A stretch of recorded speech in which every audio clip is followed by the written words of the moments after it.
13장 44절에서 50절까지의 말씀입니다. 제가 말씀을 봉독하겠습니다. 천국은 마치 밭에 감추인 보화와 같으니 사람이 이를 발견한 후 숨겨두고 기뻐하며 돌아가서 자기의 소유를 다 팔아 그 밭을 사느니라. 또 천국은 마치 좋은 진주를 구하는 장사와 같으니 극히 값진 진주 하나를 발견하매 가서 자기의 소유를 다 팔아 그 진주를 사느니라. 또 천국은 마치 바다에 치고 각종 물고기를 모는 그물과 같으니 그물에 가득함에 물가로 끌어내고 앉아서 좋은 것은 그릇에 담고 못된 것은 내버리느니라. 세상 끝에도 이러하리라. 천사들이 와서 의인 중에서 악인을 갈라내어 풀무불에 던져 넣으리니 거기서 울며 이를 갈리라. 아멘. 네, 반갑습니다. 참 날씨가 더워졌어요. 이 더운 날씨 속에서 여러분들이 마음을 좀 새롭게 해서 우리가 예배에 집중했으면 좋겠습니다. 다소 피곤한 시간이지만 우리 옆 사람과 함께 인사하겠습니다. 자, 샬롬. 네, 샬롬으로 인사하겠습니다. 예, 뒷사람과도 인사하겠습니다. 샬롬. 네, 쑥스러우신가 봐요. 네. 아프리카 남부 지역에 스프링복이라는 영양이 살고 있다고 합니다. 생긴 건 사슴처럼 생겼는데 영양이라고 해요. 어떤 차이가 있는지는 잘 모르겠지만 사슴이 있는 뿔은 이렇게 가시처럼 생겼고 양들이 나는 뿔은 이렇게 나팔 불 때 쓰는 아마 그런 것 같아요. 그래서 스프링복도 그런 종류에 속하지 않나 싶어요. 근데 이름이 특이합니다. 스프링이라는 이 말이 들어갔는데 뛸 때 스프링이 튀듯이 통통거리면서 뛰기 때문에 그 이름이 붙여졌다고 합니다. 이 스프링복은 속도가 아주 빠릅니다. 맹수들이 좋아하는 먹이다 보니까 살아남기 위해서 속도를 아주 높였는데 이 속도가 아주 빨라서 다른 맹수들이 쉽게 잡아먹을 수 없다고 해요. 그런데 이 스프링복이 참 재밌는 게 여러 마리, 한 10마리 미만 있을 때는 참 평안하게 이렇게 잘 풀을 뜯어 먹습니다. 그런데 한 수천 마리 정도가 모이게 되면 가끔씩 이해할 수 없는 집단 행동을 합니다.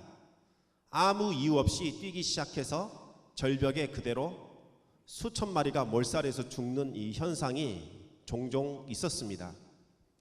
동물학자들이 왜 이런 일이 벌어지는 걸까 여러 가지 생각을 했습니다. 첫째로 나왔던 가설 중에 하나는 이 스프링복은 특별히 어떤 지진파에 민감한 게 아닌가라는 가설을 세웠죠. 그래서 이 집안에 일어나는 어떠한 그 지진파가 얘네들을 교란시켜서 갑자기 뛰게 해서 절벽으로 떨어뜨려 죽게 하는 걸 것이다 라는 가설이 있었습니다. 또 하나는 여러 마리가 모이다 보니까 스트레스를 받아서 집단적으로 그렇게 뛰는 것이 아닌가라는 가설도 있었습니다. 그러다가 얼마 전에 최근에 아주 납득할 만한 그러한 그 이유가 제시되었는데 그 이유는 아주 간단했습니다. 여러 마리가 모여서 이렇게 풀을 뜯어 먹다 보면 뒤에 있는 놈들이 먹을 게 없는 거예요. 그러면 뒤에 있다가 조금씩 앞으로 밀려갑니다. 그러면 반대로 이제 선두에 있던 애들이 먹을 게 없어져요. 그러면 다시 또 선두로 앞으로 나갑니다. 그러다 보면 앞에 있는 애가 좀 불안해지기 시작해요. 그래서 뒤에 애들이 오는 것 같은 느낌이 들면 뛰기 시작합니다. 그러면 일제히 갑자기 막 뛰기 시작하는 거예요. 뒤처지면 안 된다. 뒤처지면 끝난다라는 생각으로 막 뛰기 시작합니다. 얘네들이 뛰기 시작하면 왜 뛰었는지를 몰라요. 앞에 있는 풀을 먹기 위해서 뛰었다라는 그 생각을 까맣게 잊어버리고 오로지 하나, 뒤처지면 안 된다. 이 두려움이, 이 공포감이 이 온 집단을 사로잡게 됩니다. 그래서 밤이고 낮이고 할 것 없이 뛰기 시작한다고 합니다. 그래서 이 엄청난 수천 마리의 떼가 뛰기 시작하니까 이게 어마어마한 모멘텀을 가져오는 거예요. 서고 싶어도 설 수가 없다고 해요. 그러다가 절벽 끝에 이제 도달하게 됩니다. 앞에 있는 스프링복이 멈추고 싶어도 가속도가 붙어서 뒤에 있는 애들이 계속 밀어닥치기 때문에 그대로 절벽으로 떨어져 죽는다는 그러한 이유가 밝혀졌습니다.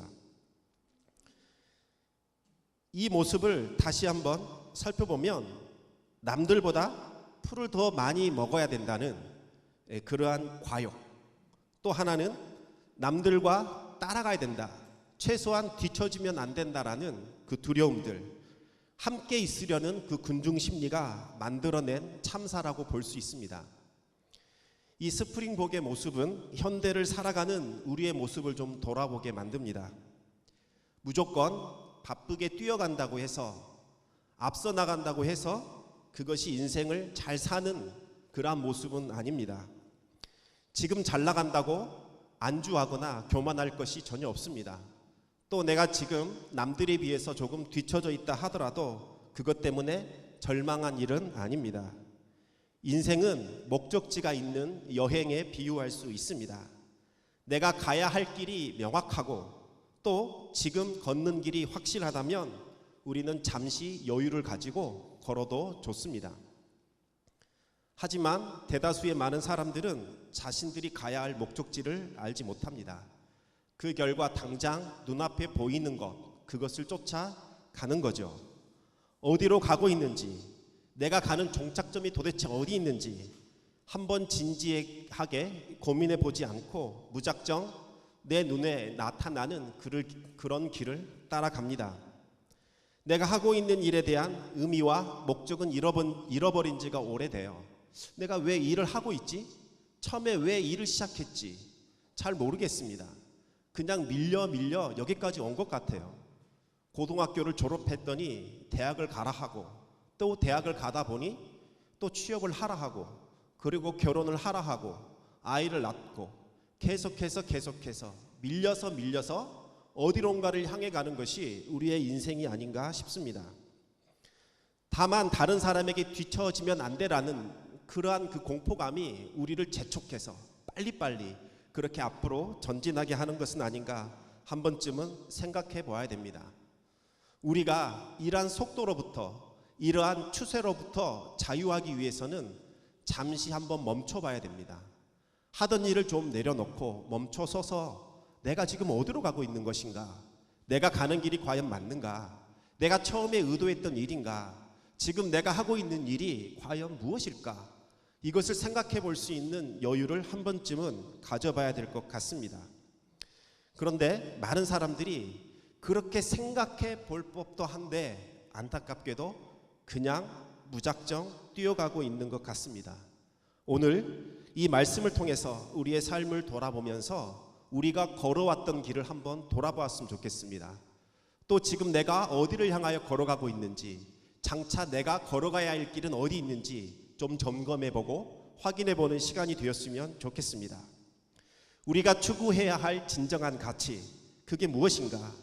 또 내가 바라봐야 할 참된 것이 무엇인가 점검해보는 시간이 되기를 주님의 이름으로 축원합니다. 오늘 본문에는 세 가지의 비유가 나타납니다. 비유라는 것은 우리가 익숙한 것, 능히 잘 알고 있는 것을 통해서 어떠한 진리를 설명하는 방식을 비유라고 합니다.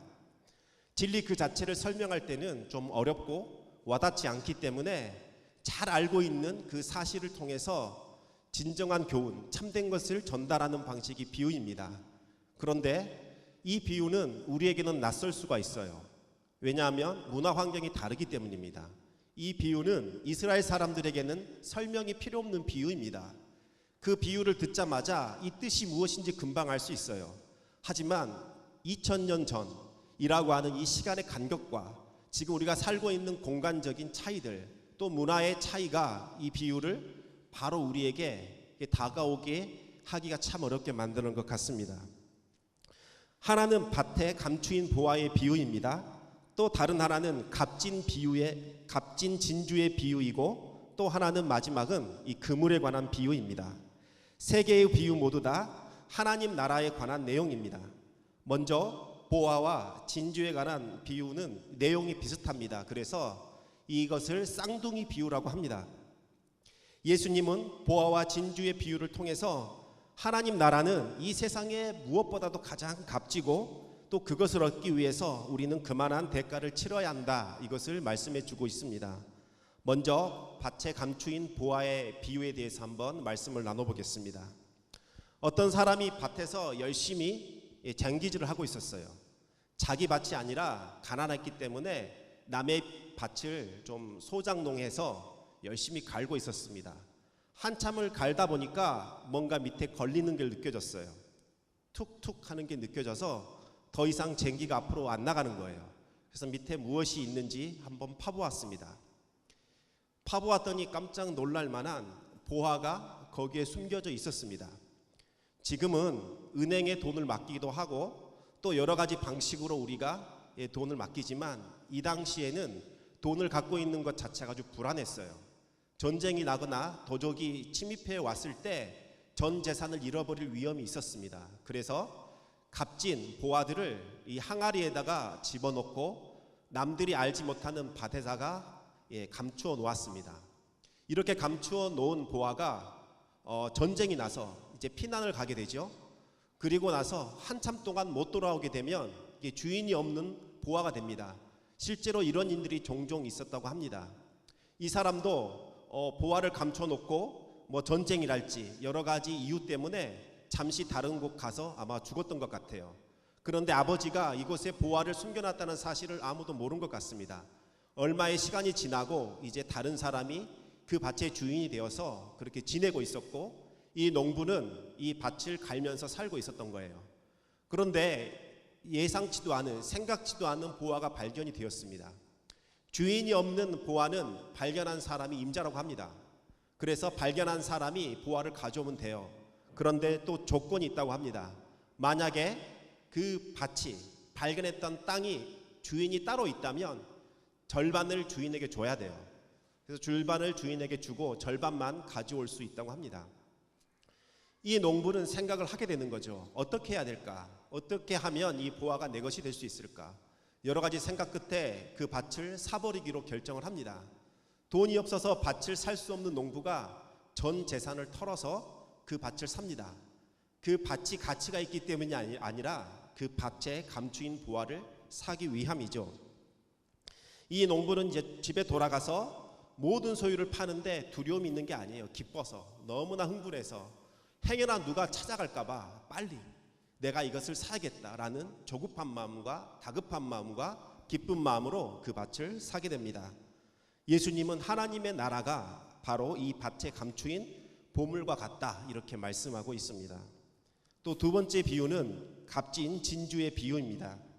예수님은 천국은 이렇게 좋은 진주를 구하는 상인과 같다라고 말씀을 하셨습니다. 예수님이 살던 시대에는 이 가공 기술이 발달하지 않았습니다. 지금이야 세상에서 가장 단단한 원석인 다이아몬드도 가공할 수 있지만 이 당시에는 가공할 수가 없었어요.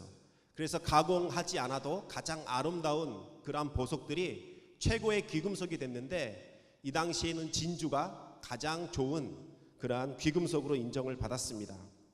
이스라엘에는 진주를 가지고 장사하는 많은 보석 상인들이 있었다고 합니다. 상인들은 홍해를 건너서 페르시아나 인도까지 진주를 찾으러 갔습니다. 홍해에서 나는 진주는 품질이 낮았습니다. 하지만 페르시아나 인도에서 나는 진주는 가장 좋은 품질로 그렇게 취급을 받았습니다. 그런데 하루는 어떤 진주 장사가 좋은 진주를 취급하기 위해 막 진주를 찾아다니면서 돌아다닌 거죠. 그러다가 자신의 일생에서 본 것 중에서 비교할 수 없는 가장 아름다운 진주 하나를 발견하게 됩니다. 진주에 관한 한 전문가였기 때문에 이것을 보자마자 이 진주는 앞으로도 나올 수 없는 가장 진귀하고 가장 값진 것이다 라는 것을 한눈에 알 수 있었습니다. 이 사람은 집으로 가서 자기 자신의 모든 소유를 다 팔아서 그 진주를 사버립니다. 예수님은 하나님의 나라가 이 극히 값진 진주와 같다라고 말씀하고 있는 것입니다. 예수님께서 이 보화와 진주에 관한 비유를 통해서 하시고자 하시는 말씀이 무엇일까요? 한 세 가지로 한번 생각해 봅시다. 첫 번째는 하나님 나라의 귀중함과 소중함에 대해서 알아야 한다라는 것을 보여주고 있습니다. 밭에 숨겨진 보화를 발견하자마자 이 농부는 큰 기쁨에 사로잡히게 됩니다. 보물이 있다는 것을 깨닫자마자 자신의 모든 것을 팔아 기쁨으로 즐거움으로 그 밭을 사버립니다. 어쩔 수 없이 두려움으로 마지못해 재산을 팔아서 산 것이 아닙니다. 다른 사람들은 이 농부의 행동이 잘 이해되지 않을 수도 있습니다. 하지만 정작 이 농부는 혹시나 주인이 밭을 팔지 않을까봐 내가 밭을 사지 못하는 게 아닐까봐 두려움 속에서 그것이 아마 걱정되었을 것 같습니다. 이 밭은 농부의 모든 것을 걸어도 충분할 만큼 그렇게 가치가 있는 것입니다. 만약 이 밭을 살 기회를 놓쳐버린다면 농부는 평생 동안 두고두고 후회를 했을 겁니다. 진주 비유도 마찬가지입니다. 이와 같은 진주를 두 번 다시 발견할 수 없다는 것을 알게 되자 이 상인은 진주를 놓칠 수 없었습니다. 다른 사람이 먼저 사갈까봐 재빨리 자기의 모든 소유를 팔고 그 진주를 사버렸습니다. 그 진주의 진정한 가치를 모르는 사람은 이해가 되지 않을 거예요. 왜 저렇게까지 해야 하나? 하지만 그게 어떤 것이라는 것을 알았기 때문에 아낌없이 과감하게 살 수 있었습니다. 하나님 나라도 마찬가지입니다. 하나님 나라의 참된 가치를 아는 사람만이 하나님의 나라를 소유할 수 있습니다. 그 가치를 모르는 사람들은 하나님 나라를 소유하려고도 하지 않습니다. 그리고 소유할 수도 없습니다. 어떻게 소유하고 싶지 않은 것을 소유할 수 있겠습니까? 영적 세계의 비밀을 모르는 사람들은 충실하게 신앙생활을 하는 사람들을 이해할 수가 없어요. 저 친구는 종교에 매여서 참 고달픈 생활을 한다. 오죽에 이 의지력이 부족했으면 자신의 삶을 신이라고 하는 어떠한 종교에 의탁하면서 살까? 참 저 친구는 의지력도 약하고 미래가 참 불안한가 보다 라는 생각을 하게 됩니다. 하지만 도저히 설명할 수가 없어요. 이 하나님 나라를 경험한 사람들은 왜 내가 이렇게 살고 있는지 아무리 설명해도 이해할 수 없습니다. 왜냐하면 그 나라를 아직 보지 못했고 발견하지 못했기 때문입니다. 하나님의 나라를 알지 못한 채 신앙생활을 하고 세상에 속한 것을 바라보면 반드시 시험에 빠집니다. 그 열등감에 빠지게 돼요. 신앙생활을 하는 것이 의무감이 됩니다. 왜 나는 이렇게 힘들게 신앙생활을 해야 할까? 남들은 이 좋은 날에 놀러도 가고 편안하게 사는 것 같은데 왜 나는 이 종교적 의무감에 매여서 이와 같이 고달프고 힘든 삶을 살아야 할까라는 생각이 계속해서 들게 됩니다. 사도 바울은 하나님 나라를 발견한 후에 그동안 자신이 중요하게 여겼던 것을 배설물처럼 다 여기고 버렸습니다. 이 시간 여러분의 영적 상태를 한번 점검해 보시기 바랍니다. 하나님 나라에 대한 소망이 여러분에게 있는지, 과연 하나님 나라에 대한 그 감격, 하나님 나라를 생각했을 때 벅차오르는 그러한 기쁨이 있는지 한 번쯤은 여러분이 멈춰서서 점검해야 할 가장 중요한 주제입니다. 두 번째, 이 비유를 통해서 우리는 하나님 나라로 채우기 위해서 먼저 비워야 할 것이 있다는 것을 알 수 있습니다. 밭에서 보물을 찾은 농부와 또 값진 진주를 발견한 상인은 자신의 모든 소유를 팔아버렸습니다. 보물과 진주를 사기 위해 자신이 가지고 있던 모든 것을 내려놓은 것이죠. 어쩔 수 없이 한 것이 아니라 기쁨으로 자신의 모든 소유를 팔아 보물과 진주를 샀습니다. 저는 아이를 키우고 있는데요. 아들 하나, 딸 하나가 있습니다. 얘들을 키우다 보니까 재미있는 일들이 많이 있는데 제가 이렇게 맛있는 것을 사서 집에로 들고 가면 둘째 아이가 입에 있던 것을 탁 뱉어버립니다. 그래서 왜 저런 짓을 할까 했더니 입에 있으면 제가 바로 안 주거든요. 냉장고에 넣어놨다가 다 먹으면 주기 때문에 이 아이가 당장 먹고 싶어서 바로 뱉어버립니다. 빨리 내놔라. 그러면 어쩔 수 없이 줘야 됩니다. 입에 있는 것을 뱉어야 더 맛있는 것, 더 좋은 것을 먹을 수 있다는 것을 이 아이는 알고 있습니다. 하나님 나라를 발견한 사람도 마찬가지입니다. 기존에 누리던 것을 포기해야 하나님 나라에 속한 것을 누릴 수 있습니다. 농부가 재산을 다 팔았다라는 말에 부담 갖지 마십시오. 예전에 이것이 찬양으로 애들 그 율동 찬양으로 많이 불려졌어요. 천국은 마치 밭에 감추인 보아에서 집 팔고 냉장고 팔아 기어이 그 밭을 사고 말 거야 했는데 집에 가서 아버지 앞에 열심히 불렀더니 아버지가 놀래가지고 도대체 교회에서 뭘 가르친 거냐, 집도 팔고 냉장고 팔아서 헌금을 하라는 것이냐 라고 하면서 항의 전화가 많이 왔다고 해요. 그럴 수 있다고 저는 생각합니다. 하나님에 대한 오해입니다. 하나님은 여러분의 재산을 탐내는 분이 절대 아닙니다. 여러분이 전 재산을 다 드린다고 해서 하나님이 그것 때문에 기뻐하시지도 않습니다. 하나님이 원하시는 것은 여러분에게 하늘나라를 주고 싶은 거예요. 여러분이 가지고 있는 것보다 훨씬 더 좋은 것을 채워주기를 원하시는 분이십니다. 잠시 네가 갖고 있는 것을 좀 내려놔 봐라. 내가 더 좋은 것을 주기를 원한다 라고 하는 것이 하나님의 본심입니다. 근데 하나님을 못 믿어요. 이거 드렸다가는 다 뺏어갈 것 같고 내 인생을 송두리째 하나님께서 올가맬 것 같은 그 두려움, 거짓된 그 두려움들이 우리 안에 일어납니다. 소유를 판다는 것은 여러분의 재산을 다 팔아 교회에 헌금하라는 이야기가 절대 아닙니다. 주인을 좀 바꿔보라는 이야기입니다. 다시 말하면 지금까지 여러분이 살아왔던 그 인생의 주인, 누구를 만족하기 위해서 살아오셨습니까? 여러분의 자신을 만족하기 위해서 살아오지 않았습니까? 그런데 그렇게 수고하고 열심하고 노력했는데 과연 만족함이 옵니까?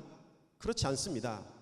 우리의 가진 것으로는 결코 우리 자신을 만족시킬 수 없어요. 오직 하나님만이 우리를 만족시킬 수 있습니다. 파스칼이라는 철학자는 이렇게 말했습니다. 인간의 마음에는 오직 하나님만으로 채울 수 있는 그러한 공허함, 빈 공간이 있다라고 이야기를 했습니다. 온갖 것으로 다 채우지만 결코 채워지지 못한다라는 이야기를 한 거예요. 오직 하나님만이 우리 마음속에 오셔서 우리의 마음을 채워줄 때 우리는 비로소 그 안에서 평안을 누리고 감사를 누릴 수 있습니다. 우리의 가진 것, 우리의 모든 것 잠시 내려놓을 필요가 있습니다. 이것은 하나님께서 잠시 나에게 맡겨주신 것이라는 그러한 생각이 필요해요. 내 것이니까 내 마음대로 나를 위해서 쓰겠다라는 것이 아니라 하나님께서 잠시 내게 맡겨준 것, 나는 청지기에 불과하다. 잠시 동안 하나님께서 내게 주신 것을 맡아 보관하는 자에 불과하다라는 생각을 하는 겁니다. 그리고 이것을 어떻게 사용할까? 이것을 어떻게 해야 하나님이 기뻐하시는 방향으로 사용할까라고 하는 생각의 전환, 주인을 바꾸는 것, 이것이 바로 여러분의 전부를 파는 것이라 할 수 있겠습니다. 하나님 뜻대로 우리들의 인생과 우리에게 주어진 것을 사용하겠다고 한번 고백해 보십시오. 하나님 나라의 비밀이 깨달아지고 이상하게 주면 줄수록 더 풍성해지고 나누면 나눌수록 더 많이 채워지는 것들을 여러분들이 경험할 수 있게 될 겁니다. 셋째로 주어진 은혜를 누리고 동시에 간절하게 은혜를 찾아야 한다는 것을 말씀하십니다. 이 농부는 특별히 보화를 찾으려고 노력했던 게 아니에요. 그냥 자신에게 주어진 일상, 거기에 최선을 다했을 뿐인데 어느 날 갑자기 보화가 발견된 겁니다. 하나님께서는 우리에게 이런 은혜를 주세요. 특별히 구하지 않았고 간구하지 않았는데 다만 내가 할 일에 대해서 최선을 다했을 뿐인데 예상치 않았던, 기대하지 않았던 은혜를 엄청나게 많이 부어주십니다. 또 동시에 다른 은혜도 있습니다. 진주 장사와 같이 찾고 찾을 때 주시는 은혜가 있습니다. 이 은혜는 두 가지가 다 필요합니다. 어떤 사람은 계속해서 은혜만 구하는 사람이 있어요. 이미 자기 자신에게 부어주신 그 은혜들을 누리는 법을 알지 못해요. 하나님이 기도응답을 주시면 감사합니다 하기도 전에 또 다른 은혜를 또 구합니다. 하나님 이거 필요해요. 계속해서 은혜만 구할 줄 알지 주신 은혜를 누리지 못하는 사람이 있습니다. 또 반대로 자기에게 주신 은혜에 만족하는 사람들이 있어요. 더 큰 은혜, 더 값진 것, 하나님 더 많은 것을 주세요 라고 담대하게 기도할 수 있어야 하는데 그걸 기도하지 못하는 사람들도 있습니다. 은혜는 거저주는 선물이 맞습니다. 하나님께서는 그냥 주세요. 열심히 뭔가를 했기 때문에 주시는 게 아니라 하나님이 주고 싶은 사람에게 주시는 것이 은혜입니다. 하지만 간구하는 자에게 특별히 주시는 은혜도 있다는 것을 우리는 기억해야 합니다. 출애굽기 33장 19절에서 하나님은 이렇게 말씀하셨습니다. 나는 은혜 베풀 자에게 은혜를 베풀고 긍휼히 여길 자에게 긍휼을 베푸느니라. 하나님께 은혜를 구하십시오. 무엇을 구하시겠습니까? 하나님 앞에 담대하게 이 은혜가 필요합니다 라고 해서 진주상인과 같이 계속해서 하나님을 향하여 구하는 자세도 우리에게 필요할 것 같습니다. 사람이 할 수 있는 가장 큰 투자는 하나님께 투자하는 것입니다. 며칠 전에 한 청년이 저에게 가르쳐 줬어요. 대형 펀드 수익률이 1% 하기가 어렵답니다. 저는 좀 놀랐습니다. 1%가 어렵대요. 1% 하는 것도 되게 어렵답니다. 쉬워 보이지만 결코 쉽지 않은 것이라고 해요. 엄청나게 많은 돈이기 때문에 내가 원하는 타이밍에 빼낼 수도 없고 또 집어넣을 수도 없다고 합니다. 그렇지만 우리가 하나님께 드리는 이 헌신, 충성은 결코 보상이 없어지는 게 아니에요. 보상을 잃지 않습니다. 수익률 100% 정도가 아닙니다. 하나님 나라를 상속받고 감당할 수 없는 상급을 받게 됩니다. 매일 우리에게 부어주시는 은혜를 누리고 또 부어주실 은혜를 간절히 사모하기 바랍니다. 하나님께 여러분의 삶을 좀 드리기를 바랍니다. 하나님께서는 그것에 대한 더 풍성한 은혜로 채워주실 줄 믿습니다. 이제 마지막으로 그물 비유가 남아 있습니다. 이 비유는 그물로 고기를 잡는 것과 관계가 있어요. 여기에 사용되는 그물은 높이가 2m입니다. 키보다 좀 크죠? 그리고 길이가 100m가 됩니다. 이 그물을 가지고 삥 둘러서 이 바닥에 있는 그 고기까지 다 쓸어 담게 됩니다. 혼자서 그물을 던지고 거둘 수 없기 때문에 최소한 6명 정도가 협력해야 된다고 합니다. 그물이 반원으로 쫙 퍼지면서 바닷속을 싹 쓸게 돼요. 그래서 좋은 물고기뿐만 아니라 나쁜 물고기까지 함께 잡혀오게 됩니다. 신학자들은 여기에서 그물이 교회라고 그렇게 말을 합니다. 교회는 하나님 나라로 나아가기를 원하는 사람들이 누구나 다 들어올 수 있습니다. 진실한 믿음을 가진 사람들도 있지만 거짓된 믿음을 갖고 있는 사람들도 있습니다. 아직까지 하나님 나라를 발견하지 못한 사람들도 있을 수 있습니다. 예수님을 인격적으로 영접하지 못한 사람들도 있을 수 있습니다. 예수님을 내 인생의 주인으로 아직 모셔드리지 못한 사람들도 있습니다. 그냥 나는 사람들이 좋고 교회 가면 마음이 평안해지고 뭔가 찬양이 즐겁기 때문에 저는 그것 때문에 교회에 나옵니다 라는 사람들도 있을 수 있습니다. 이것이 교회입니다. 교회는 참된 성도와 그렇지 않은 사람들도 섞여 있습니다. 이 지상에 있는 교회는 완전하지 않기 때문입니다. 하지만 선별하는 때가 옵니다. 좋은 물고기와 나쁜 물고기를 선별해서 좋은 것은 그릇에 담고 나쁜 것은 내다 버리듯이 세상 끝날에는 천사들이 의인 중에서 악인을 갈라내어서 풀무불에 던져놓게 됩니다. 하나님 나라를 소유한 사람들은 하나님 나라로 인도함을 받게 됩니다. 그러나 하나님 나라를 거부해버린 사람들은 지옥의 풀무불로 던져지게 됩니다. 천국과 지옥에 관한 이야기는 많은 사람들을 불편하게 만듭니다. 사람들은 이 불편함이 싫어서 천국과 지옥에 관한 내용들을 좀 완화시켜 보려고 합니다.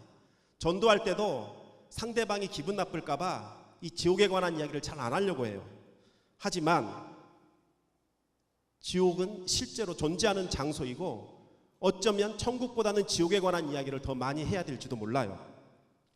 사람들은 어떻게 사랑의 하나님이 사람들을 지옥에 보낼 수 있느냐라고 말하면서 지옥은 없다라고 이야기를 합니다. 그렇지만 하나님은 사랑의 하나님이시며 동시에 심판의 하나님이시라는 것을 우리가 기억해야 됩니다.